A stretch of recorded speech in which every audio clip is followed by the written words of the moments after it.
Alright, for this feature match, we have Thunder Dragons versus Sky Strikers. Now, this is going to be a very fun match for all of us, mainly because this is a classic meta match of the current format. If you're going to be playing into a competitive settings, maybe it's worth it for you guys to stick around to watch all the way to the end, because the last game is pretty damn awesome, and these games should go fast, they can go slow, and for this particular video, we can highlight some of the things that you should and should not do as a Thunder Dragon and a Sky Striker player. So there's a lot of hindsight that I saw during the commentating of this match, and on the left there's me, and on the right there is Ethan. Yeah, boy.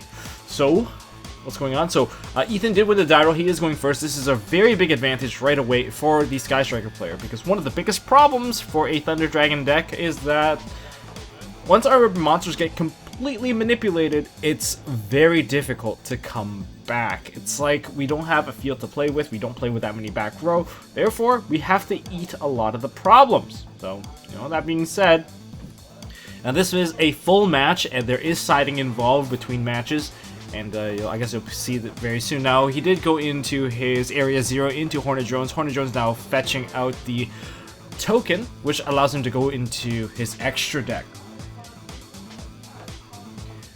Now, I will be pointing out some of the mistakes I make during this game, mainly because we have been playing for about 4 or 5 hours Yu-Gi-Ohs previous to this, and then we went to this. So use this video as a learning lesson so that you don't make the same mistake. Now, he goes into Shizuku directly. That's a read right there, immediately saying that, hey, you don't have engage. You want to dig your engage right now. So ashing that is going to give you a bit of tempo, lets you set up your Thunder Dragon Colossus so that he can't get his searches any further. Now, in the current build of Thunder Dragons, I am main decking either Twin Twister or Pankratops. It is a very good thing to make. Oh my god, hitting a double of the Infinite Impermanence. That massive value there. However, like Ethan, I also bricked. I have a second Ash and I have an instant fusion. I don't have a single monster to my name. This is not good. I kind of want my cards to die, but I did throw away a Thunder Dragon Fusion so that next turn I will be able to fetch myself a nice Thunder monster. And with an Instant Fusion and a Thunder Dragon Fusion in the graveyard, I can fetch out basically any card I want at this point. So, oh, he gets to open into the Ray. And the other 2 cards goes back into the deck. Guess he has to send the last card into the graveyard, but that also sets his graveyard up with 3 spell or trap potentially. Yes, he gets himself 3 spells or traps. Okay, that's not too bad. That's actually really good. Since he does have Hayate now. Hayate adding a ton of consistency to the Sky Striker deck, of course.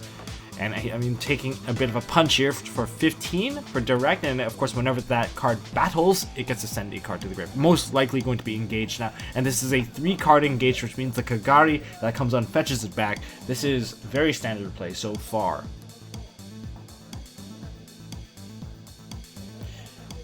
Life points do matter in this game, so that is something that if you're going to go into a grind game, you have to make sure that every hit counts. You got to maximize the damage, because it could just be the smallest amount of chip that really changes the game. So, I saw that he did add the engage to Kagari. Now's the time to ash him again, because that way Shizuku will have a much more difficult time to fetch the engage out of the deck. If he has a multi-roll, then he can actually do something about that, where he can put the card back in if he has more spells to activate, but I'm not too sure if that's a possible play at this moment. So end phase, he is going to go into the multi-roll. This is going to give him access to it later. Now, I drew into an Infinite Impermanence of my own. I think that's what I drew. I am going to activate Thunder Dragon Fusion, allowing me to add any Thunder monster from my deck to my hand. One of the scariest things that you can add with that particular card is Denko Sekka. Denko Sekka being a Thunder monster, being my favorite monster in the entire game of Yu-Gi-Oh!, which is one of the reasons why I'm super fond of Thunder Dragon Fusion. Now, I'm going to add Thunder Dragon Roar to my hand, which is a very uncommon add here, but note this, I have Instant Fusion in my hand, and that's the key point. With that card in my hand, why is it particularly safe versus, say, the Sky Striker matchup is because Kaiminari Attack does not have an effect, which means they can't steal it, and because they can't steal it, that makes it one of the safer options to special summon out of the extra deck. So if they can't manipulate that monster, that lets me get access to Thunder Dragon Titan very easily. And Shizuku did open a zone to my left side, so Kaminari attack will be summoned. Although he didn't have any background, I can banish both of these and proceed to get out my Titan. And because he did open a zone, that means I can even go into a Colossus after this, which is one of the things that you should be aware of as a Sky Striker player. Against a Thunder Dragon deck, opening up a second zone potentially means you have to deal with 2 boss monsters at once. Now this is a great, I guess a really good counterplay, and I am going to go into the Avian, which is a Thunder Dragon Hawk. Now, why am I not going into anything here? It's because, if you guys remember, I currently still lack cards in my hand. I don't have any Thunder monsters. I have not activated any Thunder monster from my hand, which makes it so that I cannot convert it into a Thunder Dragon Colossus, which is a huge problem. So I decided to go into Thunder Dragon Hawk. And remember, Thunder Dragon Roar, at the end phase, if the monster's still on the field, it goes back to your hand. So I am going to punch that Shizuku.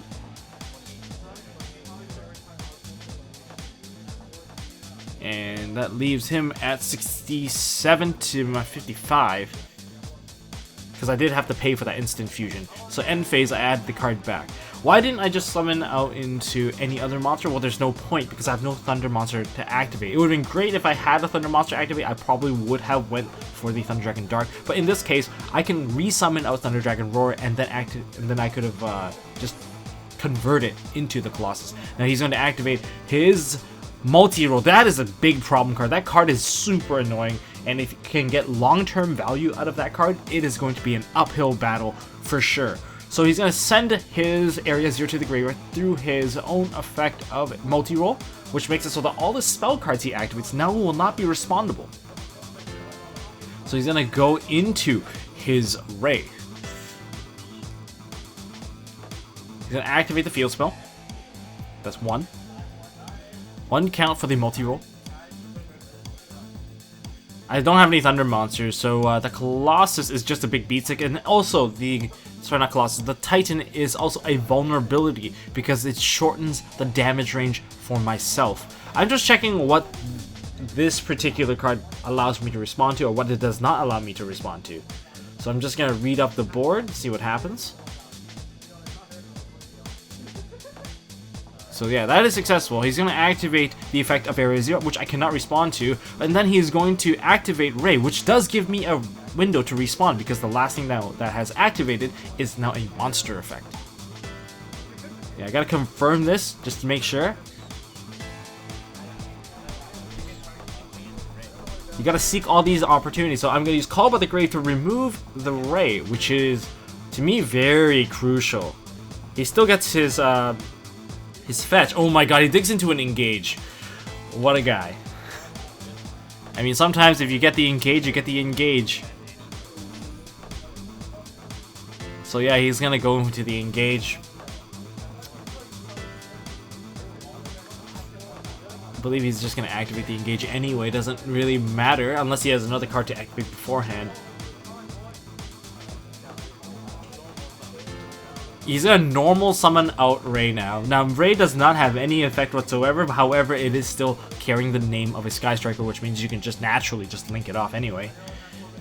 And we're gonna go into a Kagari effect. Oh my goodness. There's Hornet Drones, there is Engage in the Graveyard. It's most likely gonna be an Engage. Where's my second Call by the Grave? Nope. Doesn't seem like anything's going through now. We have Infinite Impermanence activated, and we have a zone that is blocked out, which ultimately prevents him from using the multi-roll from fetching cards back out of the graveyard to reset them onto the field, because they will be negated. However, the no response effect is still very much live, because that one doesn't care if it gets removed from the field. Once it successfully resolves, it doesn't need to be on the field anymore for that to linger. So it does have a lingering effect.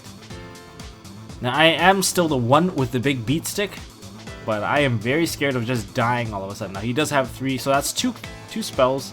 Activating a Widow Anchor. Now that is a lot of damage going through. However, that's a 15 because the Kagari does not have its effect live right now due to infinite impermanence, so I'm going to be taking 32 to the face and another 15. Lots of effect negations going back and forth. So putting me at 800, oh my goodness. Yeah.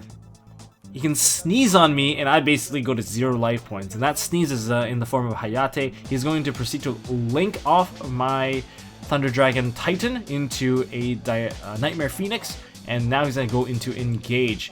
So many engages. Sometimes you just have to learn to deal with it. You just have to accept the fact that they will have engage. They're probably going to result around 3 to 5 engage in a whole duel. If you don't see engage in the first 2 turns, the game basically is already over for the Sky Striker player. And he's going to go ahead and fetch Eagle Booster because Eagle Booster can't protect that Nightmare Phoenix. And Nightmare Phoenix can potentially fodder into the Nightmare Unicorn, taking care of the Colossus that may come out, taking care of any of the problem cards, and he's going to set 2, and then he's going to use his multi-roll. However, multi-roll will not be successful due to the fact that it's still negated by infinite impermanence. That zone has been locked out. That was a clever set right there. So, knowing that he probably has a Widow Anchor, I'm just counting cards here. I'm trying to make something out of nothing. I do have the Thunder Dragon Hawk. Hawk can revive the Thunder Dragon Roar. I'm going to activate Hawk to revive the Roar. That's right, I am stronger than your Phoenix. What are you going to do about it? I can punch over your Phoenix. I'm going to activate Thunder Dragon, regular Thunder Dragon. Thunder Dragon, go! Shenron, go summon yourselves more Dragon Balls. Actually, that is not how Dragon Balls work. I'm going to fetch myself 1 or 2. I think 1. I want to have the ability to activate more cards if I need to get into that direction. Or should I add 2? Sometimes it's actually valid to add 2. Let's just put that out there. A lot of people are like, oh, he added 2 Thunder Dragon cards. He's being a scrub. Sometimes it's just because you need to get the Avion effect active and you want the card advantage, or else you will have no cards left after you turn your cards into a Colossus or a Titan. And he's going to proceed to go ahead and use the Widow Anchor. Widow Anchor taking my Thunder Dragon Roar. Yeah, that's basically the game. Being at 800 life points, I don't think I can do anything about this. Because end phase, he's just going to get the Widow Anchor back, and I scoop it up, and that is game 1. Yeah, so what's going to happen is that end phase, the Widow Anchor will get reset, and he's going to take it and swing at me again. So I might as well scoop that one up. So this game now is sided. I decided to go first. I want to prevent some sort of targeting, so I sided in Saravis. I'm not sure if that's the most ideal play. Probably could have went into Zaphion or something fun like that. Not too sure, since I don't play back row anyway, and I'm not really highly dependent on normal summoning either. So I'm going to activate 1 Thunder Dragon, and I'm going to add 1 Thunder Dragon to my hand. Now, I do not have any of the normal summonable targets. Like, opening with a Solar Battery Man, dumping triple is always probably the more ideal play. Of course, it's a bit greedy, and if your opponent is gonna read your greed, apparently, hashtag read your greed, then what would you do is they would probably drop a Sphere Mode. Now I'm gonna use Hawk to revive the Thunder Dragon, and this gives me a play 1 Thunder Dragon Colossus and pass. Sometimes that's all you have. Like, I'm looking at my hand, there's actually nothing else I can really do. If you open with a Thunder Dragon, that's kind of what you get. I have an Ash Blossom in my hand, another Thunder Dragon, and not much else. A Thunder Dragon Duo. Duo is a decent card, however, it's not an early game card you want to open. So he's going to go ahead and activate Infinite Impermanence, targeting my monster. I'm going to use Saravis to negate that. It didn't matter, he had the second one anyway. Again, opening with a double Impermanence. Okay, I gotta stop cutting him like that. Oh my god, he also has a Ray. Well, at least he has a Ray now, but that also means that he has Hayate, and Hayate is going to lead to a really, really nutty main phase 2. Ouch. Oof. Right there. Taking 15. Luckily, my Thunder Dragon right now, although negated, he can technically destroy it with an Afterburner, and that's one of the common follow-ups to a Sky Striker is that they use an Afterburner to take care of a negated Thunder Dragon. Potentially pop a back row, maybe like a Rivalry or something. Now, Floodgates are sided in. I have my Rivalry of Warlords put in. Knowing that Ray is a warrior and all the Sky Striker Ace Link monster, they're all machines. So it's gonna go ahead and dump the multi-roll. Now you guys may see that the table is shaking. It's because the table is very wobbly. I do apologize. It's not really the stand, and hopefully it doesn't bug you guys too much. Yeah, he's gonna go ahead and Kagari, add back the multi-roll, and then there you have it. That's why he's playing the Uber Greed right here. I'm going to proceed to Ash Blossom that particular copy because he's already gone into Kagari. Once you see the Kagari activated, you can choose to use the Ash Blossom on that engage because it's going to be very difficult for them to retrieve that engage out of the grave. Unless, of course, they just have another copy anyway, and it wouldn't really matter at that point. It's part of it, of course, in Yu-Gi-Oh! It is a little bit of luck. Now, the question of the day for now, or for question of the play, is whether or not he wants to clear that Thunder Dragon Colossus. If he does not clear it, all the engage he would have later on would be kind of pointless. There's just too much. So end phase Shizuku right now gets a Widow Anchor. He goes for the Widow Anchor. He's going to activate the Widow Anchor, and he's going to target his own Shizuku on it. And therefore, the multi-roll can fetch 2 cards.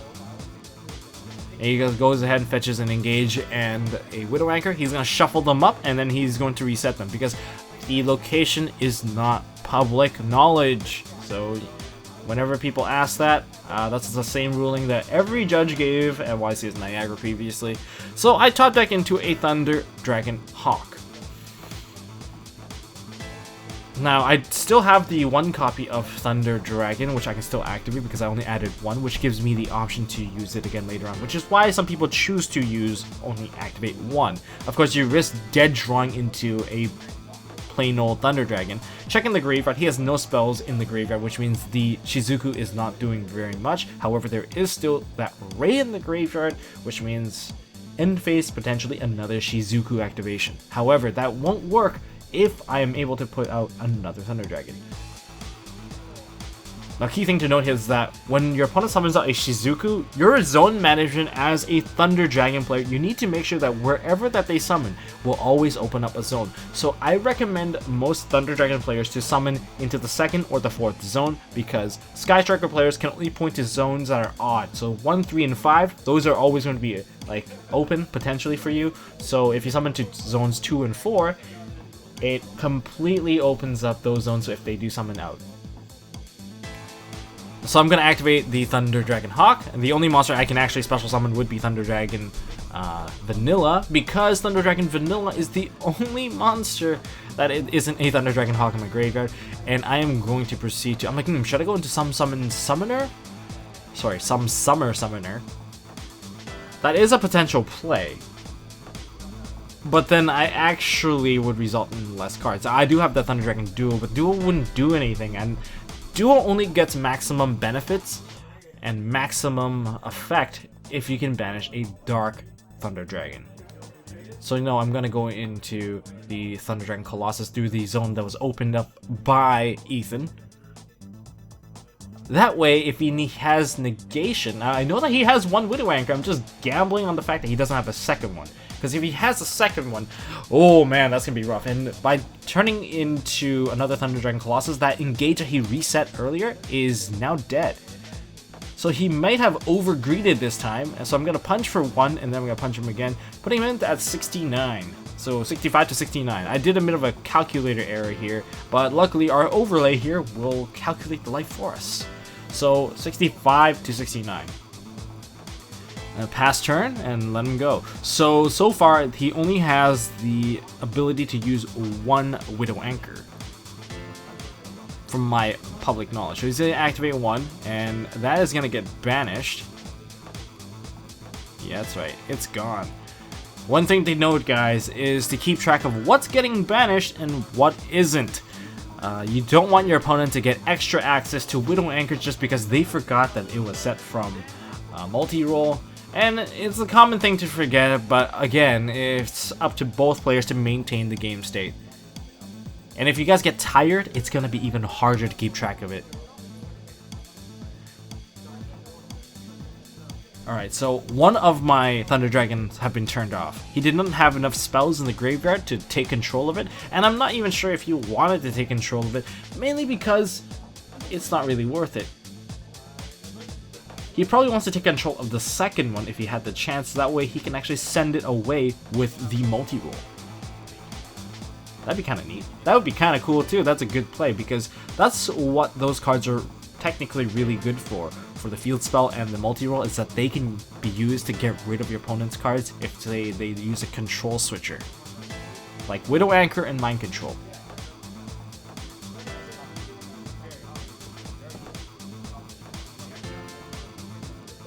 I think Ethan should have searched out a second Widow Anchor. Double Widow Anchor would be necessary. I think you should think about it this way as a Sky Striker player. If you can't answer the first Thunder Dragon Colossus, make sure that you can answer the second one. Because you need two answers, sorry. Because if you don't answer two of them, you're most likely going to face this situation. Because Shizuku and Kagari, they're both going to open a zone. And that just means one Thunder Dragon Hawk or one Thunder Dragon Fusion is the end of you. So, top deck. Summon Denko Sekka. Summon my Bay Denko! Ooh, that is a full shutdown from the back row. And I'm just going to punch for game. 69 damage, easy. So what did Ethan actually set? Why can't you summon another Thunder Dragon? I couldn't. I couldn't. So that was an instant replay by, I guess, the Patreons and the YouTube members. So he had a Super Poly set. If I actually summoned a third Thunder Dragon that was not Denko, well, let's just say I would have gotten my ass handed to me easily. It's like it's instantly over. So he's going to open up with a pretty solid play. We're going to go into game 3, one game apiece. We're going to see the field spell into the Ray activate and chain. And because of the fact you just do as much as possible, you're going to keep on revealing, do what you need to do. And he's preserving his Kagari count. One thing that Ethan did side out is the Hercules base, which will explain some of the plays that he makes later on. Now, there's going to be a lot of cutting involved. I do apologize because remember to play in a very reasonable pace, guys. Mainly because I won't have to do so much cutting, and you probably wouldn't go into time as much. But this game was just really epic, probably one of the best games I've played, and it highlights a lot of things if you need to grind out a match against Thunder Dragon or Sky Striker. So he's going to go into Shizuku, and I have Ash Blossom. So Ash for Ash. I always have Ash for days, and he sets 3 back row. However, he is also set up because there is a Ray in the graveyard. Once Ray is hitting the graveyard, it's going to be a harder battle to actually get into what really matters, which is the life points. Life points is going to take time to chip away, and potentially Ethan can fetch advantage. So I'm going to go into a Thunder Dragon at 1 because in my current hand it's a smarter play to do, because I do have a Thunder Dragon Fusion, which lets me recycle 2 of them back in if I need to, and then I could get multiple activations. So after considerable amount of time thinking, I'm going to activate Thunder Dragon Hawk, and I'm going to revive Thunder Dragon once again. Where are the dudes? So I was trying to convert, and then he goes ahead and uses D-Berry, which is a very fantastic card against the Thunder Dragon deck, turning off all the fusions, which disables their effect by nature, and then I can't even summon into them. Very good card to use against Thunder Dragons. Now I have to consider what I can do now. So one thing that people kind of forget is that you can always just do tribute summons, and the bodies of these monsters, they're not too bad. So I'm gonna go ahead and summon to the zone where Shizuku is, just for fun, since I can just link it off anyway if that becomes the case. So I'm just gonna do a tribute summon. I'm gonna probably just punch it since I am stronger than the Shizuku. I admit I am going to let Ethan get his monster back, but I don't exactly have a choice. Being under D-Bear is one of the worst possible situations. Once you're locked out of the extra deck, what can you really do? And of course that Ray will probably convert into another Shizuku, fetching a net +1 for Ethan, and that +1 is most likely going to end in either Engage or a Widow Anchor, something of the like. But I think Widow Anchor might not be worth it. You don't really need Widow Anchor urgently because there is no Colossus. I don't have any reactive effects at the moment.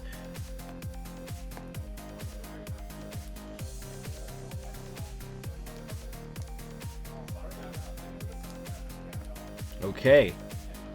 Yeah, there's the Engage. Engage goes ahead and fetches out anything. It's just gonna fetch out one right now. It's not too big of a deal. We're gonna see a multi-roll. Oh my god.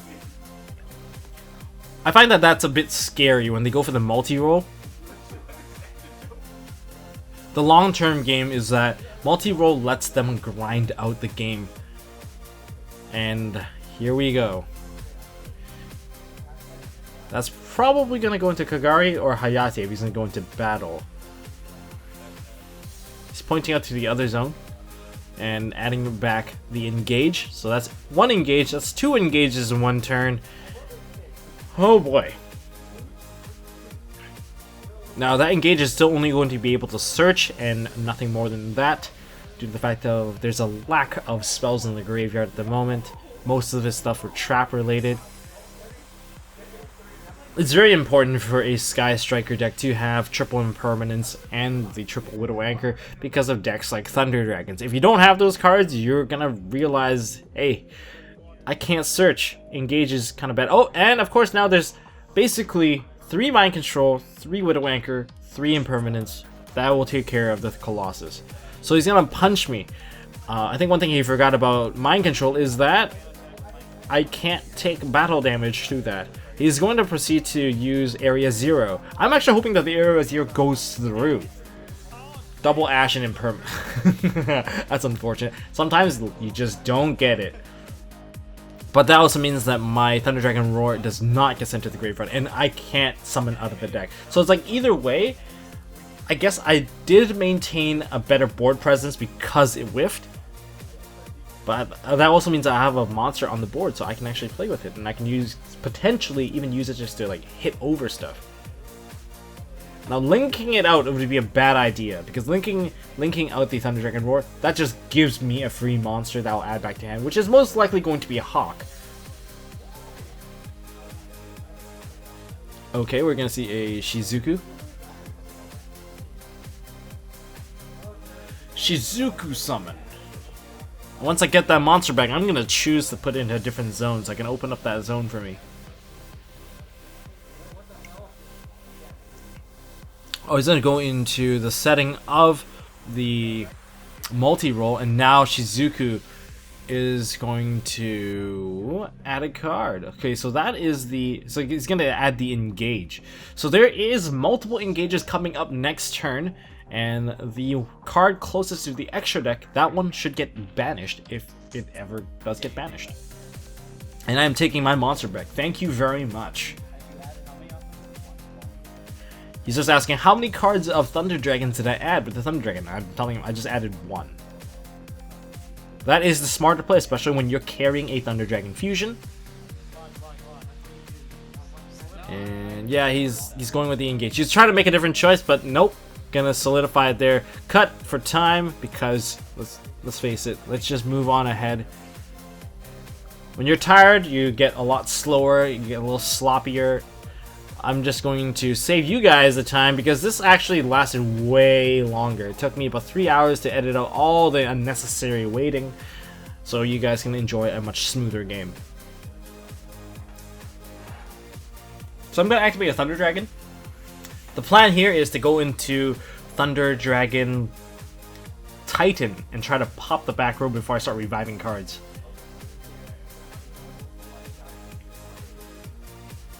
So added the Thunder Dragon to my hand. I'm planning to use Thunder Dragon Fusion very soon.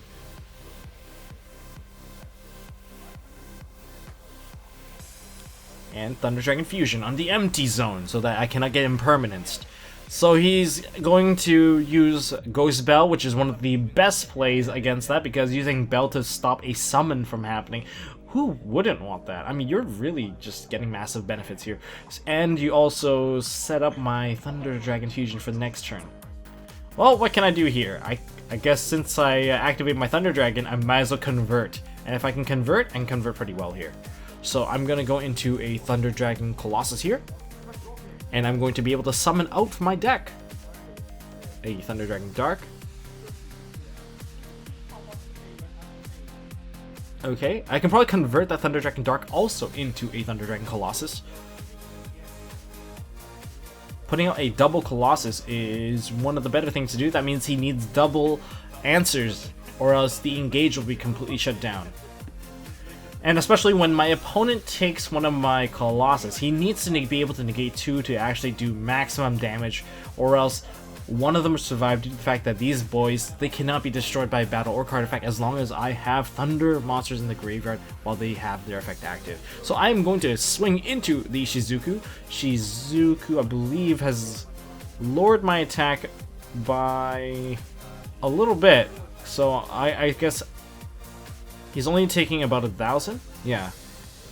And then I just hit over the Ray. He did not tag out his Ray. The reason why he did not choose to tag out his Ray is that he's running low on extra deck monsters because of the fact that Hercules' base has been sided out. He didn't think that this was going to be a grind game. If you do a grind game, it's just not going to work. So he's going to activate a Widow Anchor to negate one, and he's going to take Mind Control to take the other one. He did not have enough cards in the graveyard, so that's exactly what's happening right now. And he's going to go ahead and use Area 0. Oh my goodness. Remember all those engages that we talked about? He has 3 available engages to play with now. Ooh, that was a heavy hit. That was a really good for his end. He may have whiffed once with the Area 0, but this second time around, oh my god. If someone did that, like 95% of the time, if this is like still early in the match, I might have scooped at that point, because it's very hard to recover, but this is game 3, there is no scooping. So he's going to go summon into his Ray, he's going to go into Kagari. Kagari, what are you going to add back? I personally think Widow Anchor might be the best choice here. You don't need the engage, but he's going to go with Area 0. He's going to go ahead and activate engage. He's going to get an Afterburner.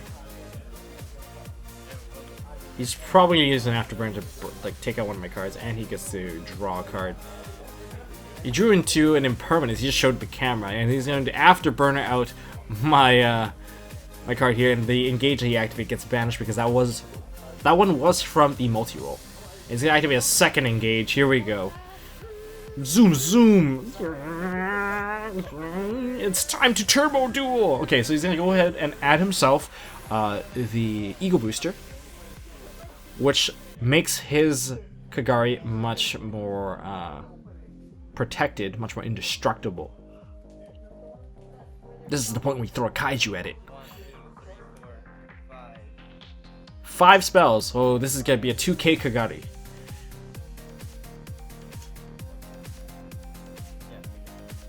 Yeah, I'm going to take that to the face, putting me at 43. And here comes another engage. He was debating whether or not he wanted to use that last engage he had, but I'm guessing he chose to go for it. Might as well dig for it, I guess. So he's gonna get himself a Hornet Drones, because I'm not too sure why he went for the Hornet Drones. I think Widow Anchor might have been the better choice, unless he already had those Widow Anchors ready. I'm gonna set 1 and multi-roll effect. What is multi-roll gonna set? Multi-roll's probably gonna set another Widow Anchor. Knowing Ethan, that gives him a lot of control over my turn. So he thinks. So yeah, the one with the dice is the one that gets banished. We need a reminder to keep track of the game state. So, this is the best part of this entire game for me anyways. I'm going to banish the Thunder Dragon Fusion. So those are 2 banished piles, one's mine, one's his. There is no Ash. And that is not a card that you can use the Ghost Spell on. So he's going to immediately activate his Ego Booster. He knows what's going on. He's already seen it. He feels a little bit bad. Okay, well, let's see what you do. Yeah, that's right. My favorite Bay is coming up. It'd be a shame if you couldn't activate any of your cards on my turn. Well, I guess we'll see what happens now.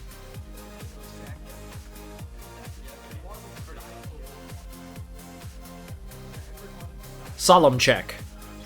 Summon Denko Sekka. I feel like that's good. If it's good, then I'm going to activate my other copy of Thunder Dragon Fusion.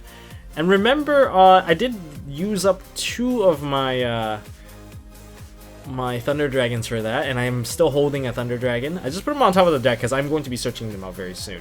So I am going to summon out Thunder Dragon Titan. And now we play the crippling game. We're going to activate Thunder Dragon Fusion. Sorry, Thunder Dragon, and he has no response. I am going to activate my. I guess I'm going to activate my Titan. Popping the first Widow Anchor. Searching out. What am I doing? I didn't shuffle. Come on, it's up at the top.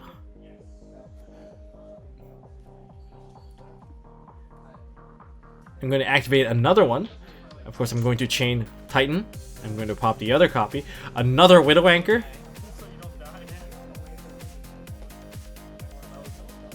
And we're going to add another Thunder Dragon.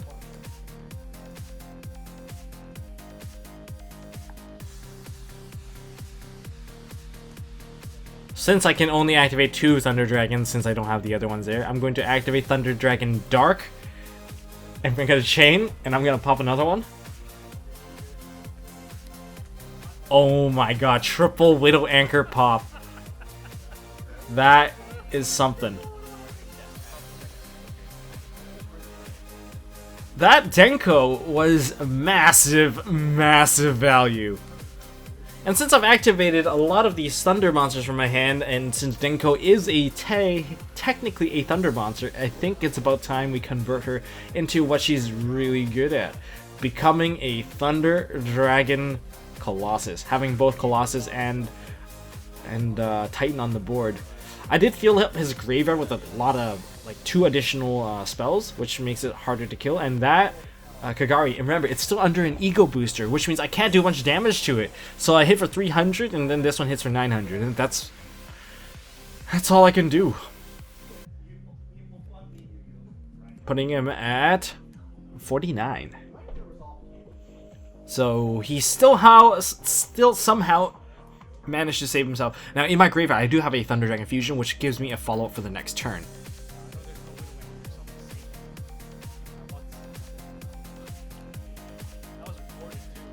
What is he going to do now? Next play.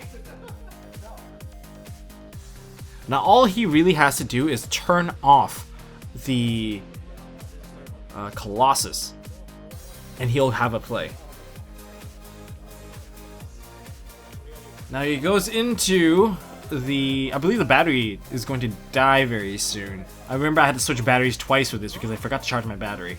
Oh, he goes into the Metal Focus Fusion. He sends it to the graveyard through the multi-roll. Then get himself a nice draw 1.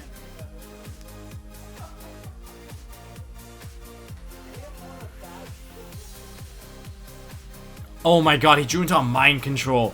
Like, what better top deck can you get right there? So he gets himself a Thunder Dragon. Yeah, he's gonna go with it. He's gonna go with the Thunder Dragon Colossus.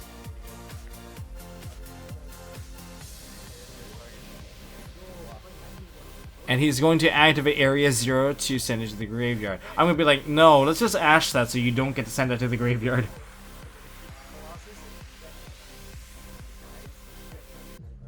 I really want to activate Colossus right now. Ethan's priority now should be to get rid of that Colossus as soon as possible. But perhaps he could have went for the attack first and actually chip some damage. Let's see if he actually lost some damage here. No, he goes into Phoenix. Yeah, he definitely should have gotten into the battle phase and attacked. That way, I'll actually be a lot lower, pushing me down to about 28. now. He's gonna activate his Hornet drones. And this is what I've been fearing a bit. I'm just wondering, is he going to... No, he goes into attack. I thought he was gonna go into a unicorn.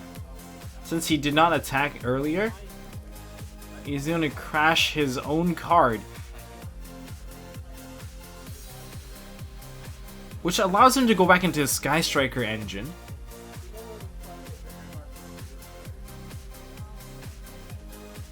Putting him at 36. This is his last Kagari. If he burns his last Kagari, I think it will be over. So he uses Kagari to add back a Widow Anchor.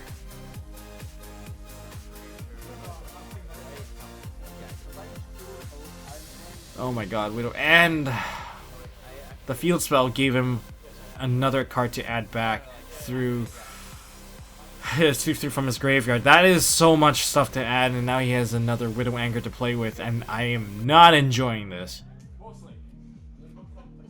He has a Mystical Space Typhoon in hand. I guess that's gonna save him from, like, I suppose, the rivalry that is no longer in my deck due to the fact that it is game 2 and it's not likely I'm gonna be able to use it.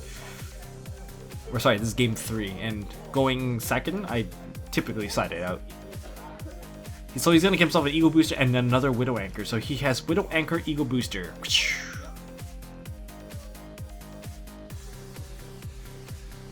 I top deck into a Call by the Grave.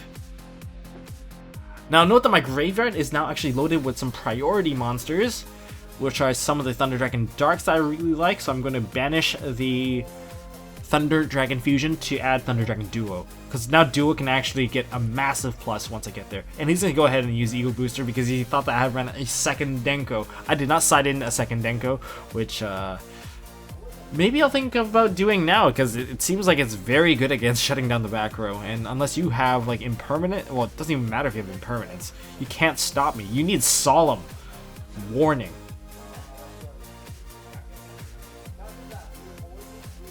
Yeah, it's definitely going to be a Duo. Duo in the late game is the most favorable card. It's a searchable quote-unquote BL Chaos monster, BLS, and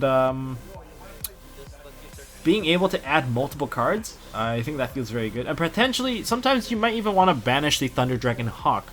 If you can banish the Thunder Dragon Hawk and fix your hand, honestly, I should have banished the Thunder Dragon Hawk, because that way I could have shuffled back in a Thunder Dragon Dark and the other Thunder Dragon back into the deck, which is quite beneficial in the long run, because I could get other cards. Right now, Dark in my hand and the other Thunder Dragon is quite useless, so I made a bit of a misplay here, banishing a regular Thunder Dragon. Don't do that if you're me. Or if you're playing Thunder Dragon, shouldn't have done that. And the mulligan would have been very useful. I haven't seen a Batteryman Solar. I haven't seen basically any Thunder Dragon Matrix. It would have been much better to get one of those. So now I'm going to summon out another card. I'm going to use Thunder Dragon Titan, because Titan is still on the board. And I'm going to get Impermanenced. And I'm going to get myself a Thunder Dragon Roar. And now because I've activated it, I still have another copy of Thunder Dragon Colossus. Remember, earlier I did use Thunder Dragon Fusion to shuffle one of them back. I've burned one of them, and now I get to put out my final copy. I'm not going to be able to recycle them anymore unless I'm able to add Thunder Dragon Roar to my hand to put it back into my extra deck. I am very limited. Unless I can also get Thunder Dragon Roar to fetch out another... I suppose another Colossus, but that's gonna be very difficult. I am running low on resources. Sometimes maybe you want to run 3 roars. I only run 2 roars, and we're gonna see a Call by the Grave. I'm going to banish the Kagari. I'm gonna lower his attack, and I'm gonna chip him down to very low life, because this is my priority here. I want to push him as low as possible, so I just need to hit him once. So I'm gonna attack into the Kagari. Right now, I think it's almost game if I actually hit him with all of them. He's forced to actually well, either eat them all or burn his Widow Anchor. Now that Widow Anchor was activated from the one from his hand, so he's gonna go ahead and take that. And now I have to make a decision. Do I want to use Thunder Dragon Duo and kill my own Thunder Dragon Colossus? If I do kill it, I get to search my deck, which is not bad. It's a plus. However, I realize I don't have any more copies of Thunder Dragon Colossus, so I'd rather just inflict the damage. So I'm gonna go with the swing into the Kagari.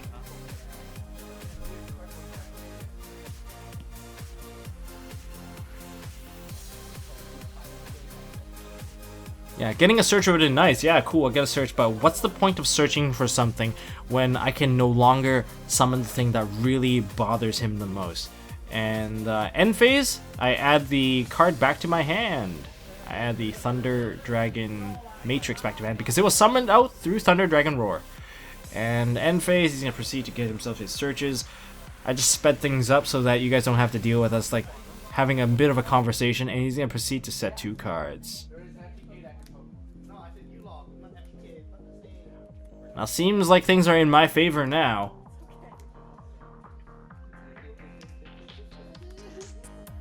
But how is he going to come back? Now, I know he still has 1 Widow Anchor, which is unfortunate for me. And the Kagari right now is still negated due to the fact that I used Call by the Grave on my turn, so he can't even have any sort of like damage through the Kagari. Being at 600 life points, he's also at a major threat. He needs to be able to clear all of these colossal monsters. Does he have the option to? So he needs to use a Widow Anchor. What is that card? Is that a Widow?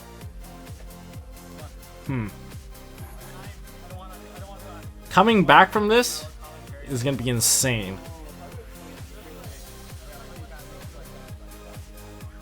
He has a Widow Anchor that was reset earlier.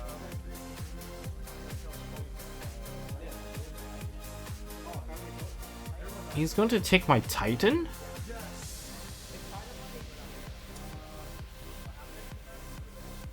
Yeah, I need to figure something out here. Something's a little fishy here. I'm going to activate the egg to boost my duo. I asked if he had any response. He's like, no, I'm going to activate my Titan, my Titan now for popping.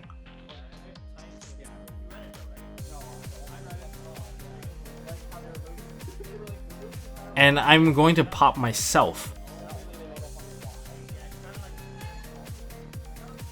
And technically we're still in the window because I was planning to banish cards anyway. And he's like, oh, can I actually use Ghost Spell on this card? I'm like, no, it doesn't work that way. I'm using my protection effect. It doesn't work. So I was just giving him something. He's like, oh, do you have a response now? And like, my effect does not target. Remember, Titan does not target. So, are you going to take it or what's going on? You want to activate another card? Because we're still in that window. I'm giving him the opportunity to activate a card. Oh, and I was like, oh, he's going to activate the second Widow Anchor, and he's going to take my other monster. Oh, he's going to take the Colossus. So he's taking both my fusions. I used Titan to try to pop himself in that chain. So, through the popping, I'm going to get myself a search. Remember, the Colossus that he took has the effect negated. So I'm going to get myself a search and a summon through this banish. Remember, that's something that you can do. You can try to pop your own card during your own turn. And he chose to have no response for one of those windows, which is why this can happen. I think you should have probably interrupted the chain anyway so that I can't get the pop. Now, here's the thing about what I chose my Matrix target to be. I chose my Matrix target to be Thunder Dragon Duo. And if you activate a card from your hand, Thunder Dragon Duo gains 300 attack, pushing him at 31. Adding the 500 on top, pushing him at 36. He is now the strongest monster on board, and he just burned 2 Widow Anchors. That means he can't run me over. He's forced to use effects. And due to the fact that he has 2 monsters, the Afterburner cannot activate either. So every little play mattered in that entire sequence of chains.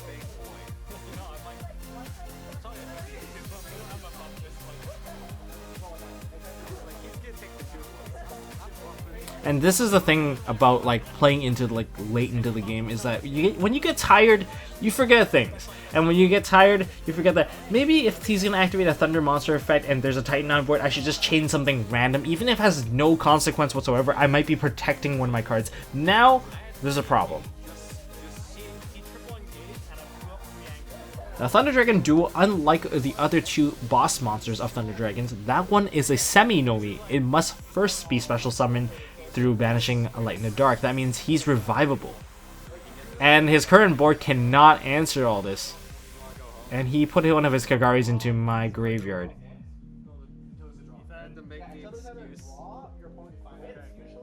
And he goes into a Unicorn. I guess we'll sort that out after. If I still have his his card, I will know. He's gonna ditch the yeah, he's going to throw away the Ghost Spell to shuffle away the other card. Now he can activate his Afterburner, which also increases the number for his multi-roll. And he's gonna proceed to punch. I'm at 21 to his 600. If he has... Perhaps if he did have a D barrier to follow up with this game would have been over. He's gonna set one, and it had two. He did have two activations, I believe.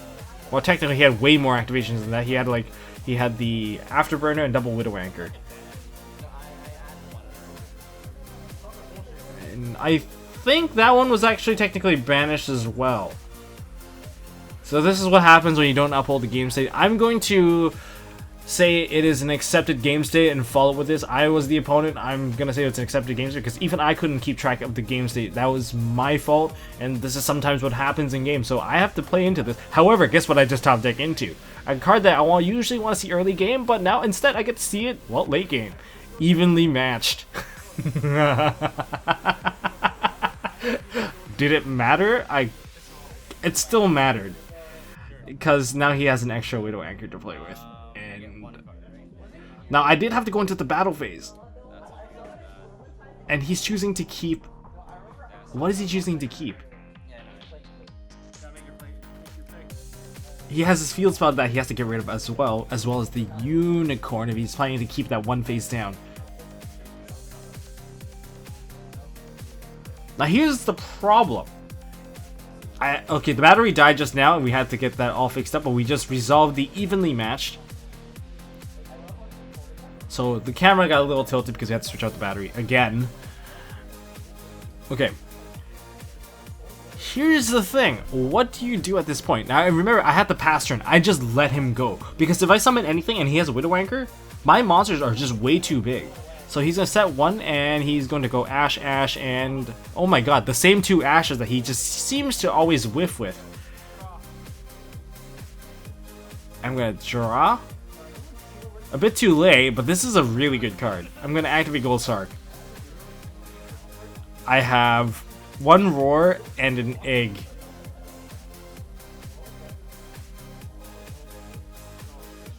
I have like almost nothing available for me to play with.